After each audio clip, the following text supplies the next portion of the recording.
Bom dia a todos. Vamos lá para a nossa aula de sexta-feira. Deixa eu fazer a chamadinha de quem está presente. Deixa eu ver. Júlia, ok. Júlia, ok. Hoje é 12.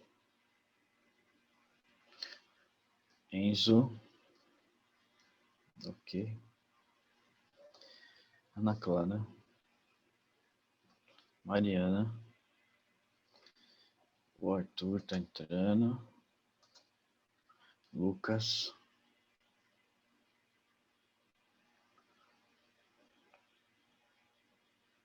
Arthur. Ok. Bom, pessoal, deixa eu só ver. Queria apresentar um site aqui para vocês, mas ele não tá abrindo. Só um segundo. Deixa eu ver se eu consigo compartilhar aqui.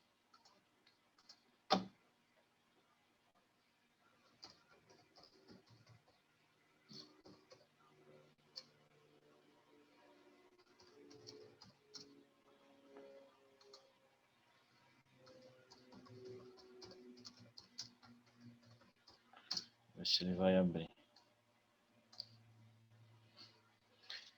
Ok, depois eu volto nele aqui. Bom, continuação da nossa aula. Deixa eu fechar quem está entrando. Mas ninguém hoje, cadê o pessoal? Vamos lá.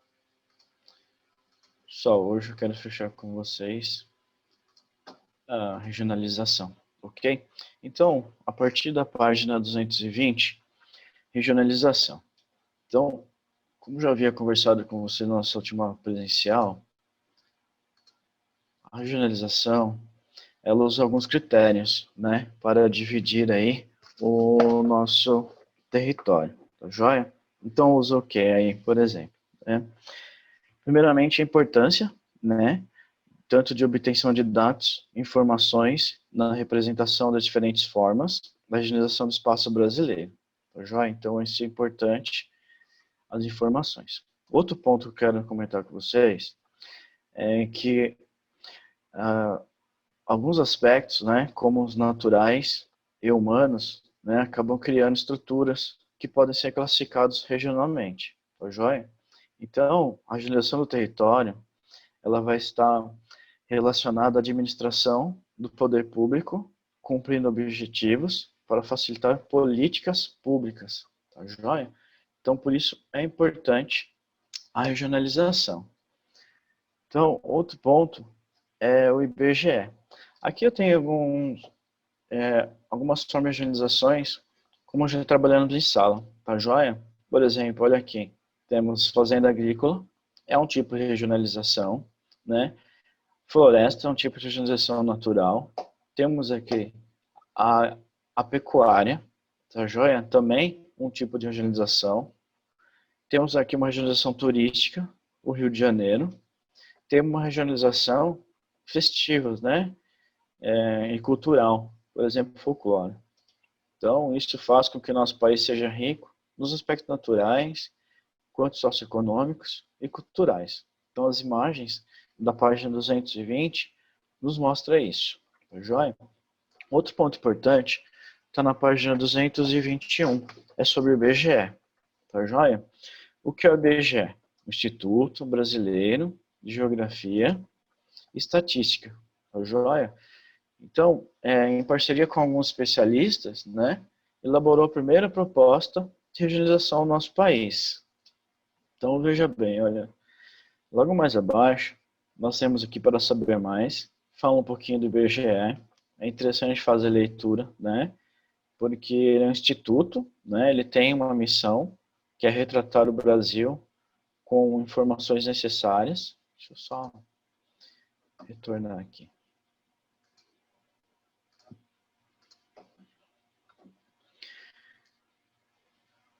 Aonde o conhecimento da sua realidade, né? O exercício da cidadania.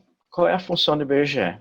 Né? Se constitui no principal provedor de dados e informações do país, né? Olha só, atendem às necessidades dos mais diversos segmentos da sociedade civil. bem como os órgãos das esferas governamentais, federal, estadual e municipal. Esse ano, o ano que vem vai ter o censo, né? O IBGE abriu o concurso esse ano e provavelmente ano que vem, se passar essa questão da pandemia, né, poder ter contato aí novamente, vai estar fazendo o censo nas casas, né? Todos nós vamos receber a visita e passar informações. Por exemplo, quantas pessoas trabalham na sua casa, a renda familiar, se tem alguém doente, por exemplo, se alguém pegou coronavírus, então vai vir algumas estatísticas aí. Quantos trabalham? Outro ponto importante aqui, ó.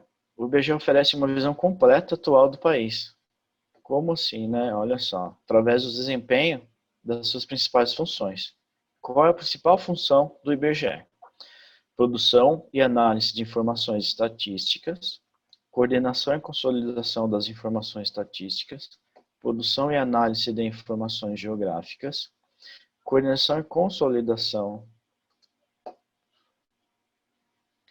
das informações geográficas, estruturação e implantação de um sistema de informações ambientais, documentação e disseminação de informações, coordenação dos sistemas estatísticos e cartográficos nacionais. Então, além disso, ele vai produzir os mapas, né, vai levantar todas essas informações de análise, implantação de sistemas de informações ambientais, vai ter uma padronização dessas informações, as estatísticas, né, que vão ser levantadas com o censo, e entre outros fatores, a cartografia também, né, a produção de mapas. Logo abaixo, nós temos aqui, a regionalização definida pelo IBGE pode ser um órgão federal e é mais utilizada pelo governo. Essa regionalização, inicialmente, estava embasada somente nos critérios da regionalização natural. Como assim? Pelo clima, pela vegetação, pelo relevo, né? Então, ele fazia uma regionalização com as características de cada região. Por exemplo, o estado do Sul é bem diferente do estado da região Nordeste, né? Ou da região Norte. Então, eles usavam as características naturais, tá joia? Só que, ó, isso é uma área bem definida segundo ou mais critérios naturais. Veja aqui, ó, clima, a vegetação, relevo, entre outros. Espécies de animais também entram nessa regionalização. Porém, olha só, essa regionalização foi sendo modificada ao longo do tempo, né? Em alguns outros critérios foram adotados socioeconômicos. No caso das regiões urbanas, tá joia? Então, tem que estar estudando qual é o que você quer representar nesse tipo de regionalização. E num país hoje, como o nosso Brasil, como ele é extenso e rico, né, em riquezas naturais, também é um fator urbano, onde há algumas necessidades das populações, né? Estudar essas populações, cidades que estão crescendo, ou indústrias que estão descentralizando, por exemplo, da região sudeste, que é uma região que concentra muita indústria, ela pode estar indo para outros estados. Então é importante saber o que está acontecendo, qual é a dinâmica dentro do nosso país, tá? Porque aí consegue gerar políticas, consegue melhorar isso e conseguimos ter uma gestão do país bem melhor, né? E também fica transparente para a população. Então aqui um pouquinho do IBGE. Então veja só, as divisões regionais obedecem critérios e têm seus fins, né? O objetivo de estudar paisagens naturais do território brasileiro, os aspectos físicos do espaço, relevo, clima, vegetação e hidrografia, o estudo econômico e também critérios econômicos que consideram tipos de atividades econômicas. Quais são os tipos de atividade econômica? A indústria, a agricultura, entre outros. E outro fator importante, a quantidade, volume da produção. Então, tudo isso é levantado com estatística pelo IBGE, né? E olha só, a divisão bem definida pelo IBGE, considerada a divisão regional oficial do país. Hoje, qual é a divisão oficial do nosso país? É aquele mapa político, com todas as regiões, 26 estados e um Distrito Federal, tá joia? E em todos os estudos e dados publicados, por esse instituto considera como base as 5 grandes regiões, que é a região Norte, Nordeste, Centro-Oeste, Sudeste e Sul. Tá joia? Hoje, nosso país, como vamos ver mais à frente, é importante o estudo relacionado a essas 5 grandes regiões. Tá joia? Outro ponto importante, essa divisão, embora seja mais usada, também apresenta alguns problemas. Quais são os problemas? O tamanho das regiões. Por exemplo, você pega a região norte, é bem maior do que as outras regiões, né? Centro-Oeste, por exemplo. Algumas regiões são grandes, né? E alguns estudos podem não retratar fielmente a realidade. Talvez não passe toda a realidade dessa região. Pega só alguns pontos específicos. Então, isso existem problemas em alguns tipos de regionalização, tá joia? E as diferentes entre os estados, né? Por exemplo, a economia do Sudeste é diferente da economia da região Nordeste, né? Isso interfere nos estudos. Então, veja quantos critérios tem que levar em consideração para você regionalizar. Lembrando que regionalizar é o quê? Dividir em menores porções e estudar suas características. Lembra, numa sala de aula, eu posso regionalizar a sala de aula.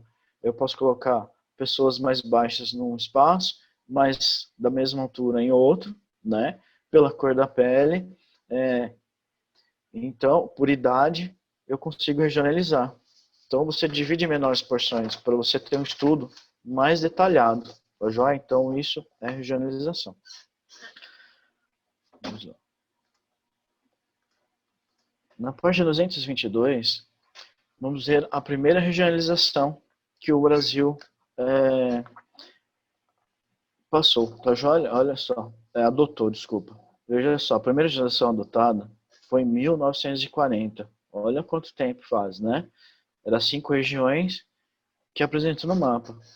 Olha só como que é diferente essa regionalização para o mapa atual, né? Nós temos 5 regiões, a verde, que é a região norte, a laranja, nordeste, bem menor, temos a região centro-oeste, que é uma região bem grande, né? Ainda não tinha o estado de Tocantins, veja o tamanho que era o estado de Goiás, Mato Grosso, não tinha Mato Grosso do Sul, veja o tamanho que é Mato Grosso sozinho. Temos a região leste, que pega parte da Bahia. Veja, a Bahia é considerada uma região só, parte do Espírito Santo, tá joia? Depois nós temos aqui a região sul, né, aonde o sudeste fazia parte da região sul. Então veja só, 1, 2, 3, 4, 5 regiões, né, ainda não os estados pré-definidos. Continuando, abaixo desse mapa, nós temos aí a questão da região norte, né, ó, formada pelos estados Amazonas, Pará, Maranhão e Piauí. E um aspecto importante, ó, pelo território do Acre. Veja que o Acre, ele é considerado território, não um estado, bem lá na pontinha do Amazonas. Okay? Então veja que nesse período ainda existia uma definição de território. Joia? Região Nordeste, ó, composta pelos estados de Alagoas, Ceará, Paraíba, Pernambuco, Minas Gerais. Pernambuco e Rio Grande do Norte, desculpa. E temos a região leste, ó, por Bahia, Espírito Santo e Sergipe. Depois nós temos Goiás, né, atual Goiás atualmente, Mato Grosso e Minas Gerais, pertencentes à região centro. Já a região sul era formada por Distrito Federal, no estado do Rio de Janeiro, Paraná, Rio Grande do Sul, Rio de Janeiro, Santa Catarina e São Paulo. Outro ponto aí no textinho, né? Mais 6 territórios federais foram criados. Quais são? Isso é interessante grifar, tá, pessoal? Olha, nas décadas de 1940, 6 territórios, podem grifar aí, federais foram criados. Fernando de Noronha, por decreto, Ponta Porã, que pertencia a Mato Grosso, Iguaçu, que faz parte do território pertencente aos estados do Pará e Santa Catarina, Rio Branco, Guaporé e Amapá, até então pertencentes ao Pará e Amazonas. Então, grifem essa parte que é importante, que é sobre territórios, né? Veja que estamos falando de regiões, mas existem algumas regiões que eram chamadas de territórios, tá joia? E aí, em 1945, no final da Primeira Guerra Mundial, tá joia? Veja só, a regionalização foi estruturada e o Brasil passou a ter 7 regiões. Então, de 5, passou para 7 no mapa aí de 1945, chamado Brasil, Territórios em 1945. Então, olha só as regiões. Temos 7 regiões, né? Pelas cores nós temos aí a região norte, que está em verde, amarelo, a centro-oeste, a laranja, retratando aí a parte ocidental. Nós temos o verde escuro, Noronha Oriental. Nós temos leste, eu estou conseguindo ler tão pequenininho que está no mapa. Leste setentrional, depois nós temos leste meridional e nós temos a sul. Veja que a nomenclatura vai mudando, né, no tipo de regionalização adotada nos países, no nosso território. Joia?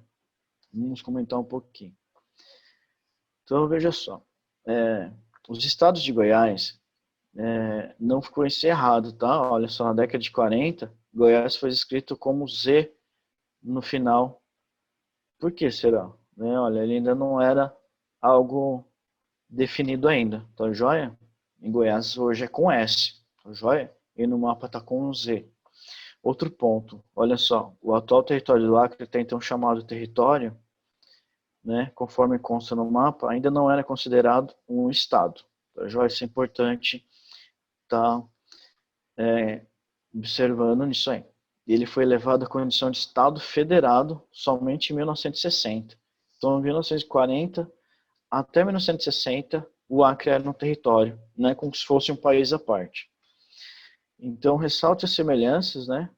Veja que entre 1940 e 1945, houve 2 formas de dividir o nosso território. Okay? Para a página 223, veja que nós temos um outro mapa, uma outra regionalização adotada, que é territórios em 1950.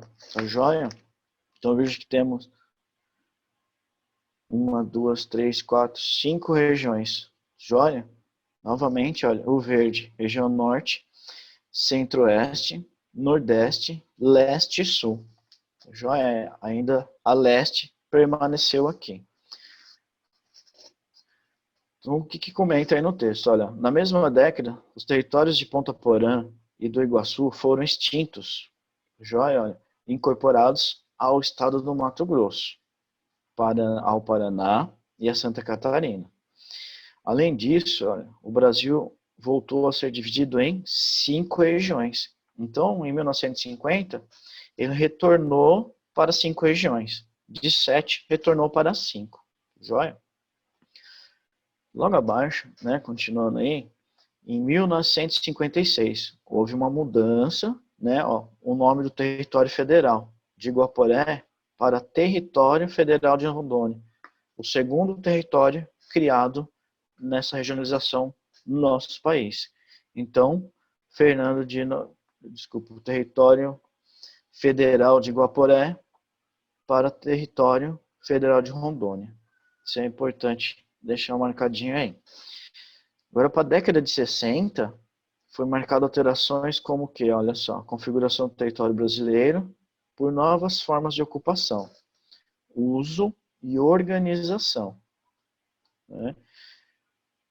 Porém, o Brasil ainda continuou dividido em 5 regiões, a norte, a nordeste, a leste, centro-oeste e sul. Quais foram as principais alterações aí? Olha só. A capital do Brasil, fazendo com que o Distrito Federal fosse incorporado à região centro-oeste. Logo no finalzinho do texto. Agora, em 1970, continuando o textinho, teve novas alterações. Né? Olha só. Elevação do território do Acre para Estado. Então, em 1970, o Acre já se tornou um estado, tá joia?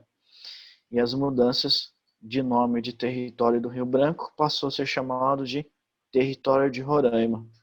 Então, olha só, no mapa abaixo, 1970, temos o território de Rondônia, lá no mapa, tá joia? Pode até circular a lápis se quiser. Temos o território de Roraima, temos o território de Amapá, e só não aparece diferente de Noronha ainda. Então, nesse mapa, temos 3 territórios. Joia, isso é importante destacar, que ainda não são estados. Página 223, tá joia? Textinho abaixo. 1977, olha só, criado o estado de Mato Grosso do Sul. Então, veja que em 1977, criou-se um novo estado aí, o Mato Grosso do Sul. Ele foi incorporado à região oeste, tá joia? Em 1988, no ano que criou a Constituição Federal. E Tocantins foi incorporado à região norte, né? Aí foi criado o estado de Tocantins. E aí surge aqui, ó, território de Fernando de Noronha, passou a fazer parte de Pernambuco e os demais territórios existentes foram transformados em estados. Então, já em 1977 para 1988, foram excluídos o quê? Os que eram chamados de territórios, tá joia? Isso que é importante você assinalar no seu mapa. Esses 3 territórios, a partir de 1988, se transformaram em estados, ok? Então, aqui nós tivemos uma linha do tempo das regionalizações adotadas no nosso território. E aí, na página 224, nós temos o que chamamos de regionalização que foi adotada, né, após essas alterações. E é muito utilizado até os dias atuais, né? Então veja que é a configuração atual do nosso mapa. Olha, observe o mapa da página 224, por favor. Olha só. Hoje é o mapa que conhecemos, chamado de Brasil Político, tá joia? Onde temos aí as 5 regiões bem definidas. Então temos aí a região Nordeste, Centro-Oeste, Norte, Sul e Sudeste. Essa foi a última regionalização que o Brasil adotou. Joia? Que é importante. Por que é importante ver essas regionalizações anteriores? Porque o nosso país, o nosso território, ele nem sempre foi configurado como é os mapas que nós trabalhamos hoje em dia, os atuais. Ele foi sofrendo algumas alterações ao longo dos anos, nesse período aí de governo, trocas de governo, tá joia? Por quê? As regiões foram se desenvolvendo, foram sendo construídas estradas ligando esses estados, foram aumentando as áreas urbanas, foram sendo instaladas indústrias. Então, toda essa configuração acaba se mudando. Deixa eu fazer a chamadinha novamente, que entrou mais alunos na sala, né? Deixa eu ver aqui, entrou a Thaís. Thaís, está me ouvindo? Entrou Vinícius. A Larissa. O Renzo. Enzo Miyoshi. Ok. Presente. Está atualizado o pessoal que entrou depois.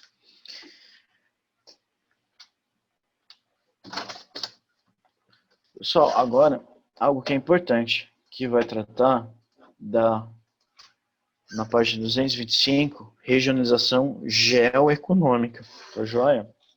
E essa parte é muito importante, porque vocês vão trabalhar isso daqui para frente no ensino médio todo, tá joia? Lucas, tá me ouvindo? Oi, professor. Lucas, faça a leitura. Onde está em regionalização econômica, você pode fazer a leitura começando aí, ó, entre outras formas, e você vai terminar em fator limitante de regiões. Tá. Eu leio daqui e tem na apostila isso. Está na apostila. Tá, de que página? Página 225. Regionalização econômica. Começa lá em outras formas. E você vai parar no fator limitante de regiões. Tá bom. Regionalização econômica. Outra forma de regionalizar o espaço brasileiro está embasada na mistura de critérios sociais, históricos e sobretudo, econômico que marcavam a divisão em regiões. Nesse sentido, Pedro Pinchas Geiger. Geiger, em 1967, elaborou a Realização Econômica do Brasil, conhecida também como complexos regionais. Isso. Essas regionalizações não se configura por meio dos limites territoriais dos estados, pois contempla áreas de características comuns sem necessariamente considerar a divisão político-administrativa do país como um fator limitante de regiões. Tá joia, Lucas, até aí, obrigado. Olha só, pessoal, isso é importante grifar, porque ele fala do Pedro Pinchas Geiger, tá joia? Ele elaborou o que chamamos de regionalização geoeconômica do Brasil. Então, só retornando, outras formas de regionalizar o espaço brasileiro está embasada na mistura, né? Qual é a mistura? De critérios. Agora, não entra os naturais, entre o quê? Sociais, históricos, né? Econômicos, que marcam as divisões de regiões. Então, podem até grifar aí com cores diferentes esse novo tipo de regionalização, tá joia? E também é importante aí, ó, sobre o Pedro Pinchas, tá joia? Ele que elaborou essa regionalização geoeconômica do Brasil. Também pode ser chamada de complexos regionais, que está em negrito, tá joia? O que é esse complexo, esse tipo de regionalização, né? Olha, ele não configura por meio dos limites territoriais. Então, ele não está configurando os estados como os mapas anteriores. Ele é uma nova regionalização que ele abrange mais estados, né? Relacionado a critérios sociais, históricos e econômicos. Né? Veja, olha só o tamanho da região norte aí, que está em verde. Né? Temos só apenas 3 grandes regiões. A norte, que é chamado de Amazonas, a Nordeste, que está em rosa, e temos a Centro-Sul, que está em laranja. Veja aqui como é dividido a Centro-Sul, né? Que abrange aí os estados que têm característica aí mais desenvolvida no nosso território. Vamos ver aí. Larissa, pode fazer a leitura, por favor? Continuando onde o Lucas parou, até o finalzinho do texto.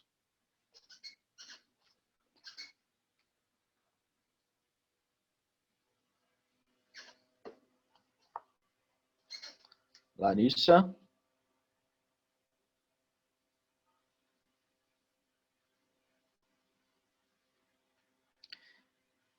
Renzo, tá me ouvindo? Tô. Pode continuar a leitura, por favor?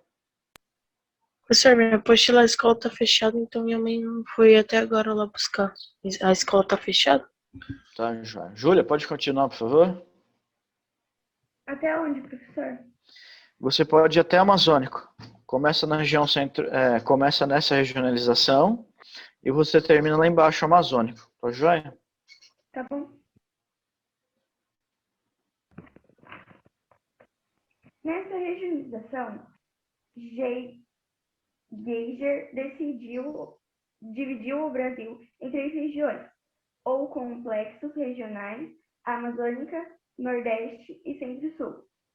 A região Centro-Sul é mais desenvolvida economicamente pois é responsável por grande parte do produto interno bruto, PIB, nacional, apresentando elevado grau de industrialização. A região Nordeste é a da operação mais antiga e apresenta, até hoje, constantes contrastes e disparidades socioeconômicas, principalmente entre a área litorânea, que é mais urbanizada e industrializada, e o anterior, com significativos problemas socioeconômicos, e onde predomina o clima semiárido. A região amazônica é a de ocupação mais recente, caracterizada pelo predomínio do bioma amazônico. Ok, obrigado. Então, o que é importante é destacar as 3 regiões, que está no comecinho do texto que a Júlia leu. Então, olha, nessa legislação, Gênesis dividiu o Brasil em 3 regiões, complexos regionais, Amazônia, Nordeste, Centro e Sul. Aí, continuando no texto, fala um pouquinho das características dessas regiões, né, como a questão do produto interno bruto, a questão da ocupação mais antiga que se deu pelo litoral, né, onde tem grandes diferenças socioeconômicas, principalmente na área litorânea, e além de ser a mais urbanizada e industrializada, e o interior com problemas socioeconômicos, né, e a questão do clima semiárido. E a região amazônica, ocupada recentemente, caracterizada como bioma amazônico. Tá joia?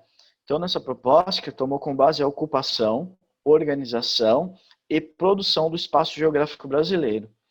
E esses critérios, né, resultaram na classificação dos complexos regionais, chamados de regiões geoeconômicas. Pessoal, próxima página, 226, chamado de 4 Brasis. Tá joia? Veja que temos aí 4 regiões. Né, ó, Milton Santos, regionalizou Milton Santos e Maria Laura. Joia? Então, vamos ver o que pode ser grifado. Ó. Pode grifar aí. O principal critério utilizado nessa legislação foram diferenças oriundas dos meios técnicos, científico e informacional. Então, Milton Santos e Maria Laura apresentaram propostas de regionalização 4 Brasis, né? Onde é dividido em 4 regiões: Amazônia, Nordeste, Centro-Oeste e Concentrada. Né? E o critério utilizado foi o quê? Olha só, meios técnicos, científicos e informacional. Já pega algo utilizando a tecnologia, tá joia? Regiões mais envolvidas tecnologicamente. Isto é, foi analisado nas diferentes regiões do Brasil o número de atividades econômicas nas áreas comercial, serviços, financeira, agropecuária e industrial. Também foi levado em conta o nível tecnológico, a quantidade de recursos tecnológicos utilizados nas atividades econômicas. Né? Então veja que logo abaixo, ó, pode grifar também, a região concentrada é a mais dinâmica, pois concentra atividades econômicas diversificadas, utilizam técnicas e tecnologias modernas. Então, podem grifar, a região concentrada é a mais dinâmica, pois concentra atividades econômicas diversificadas que utilizam técnicas e tecnologias modernas. Continuando a leitura.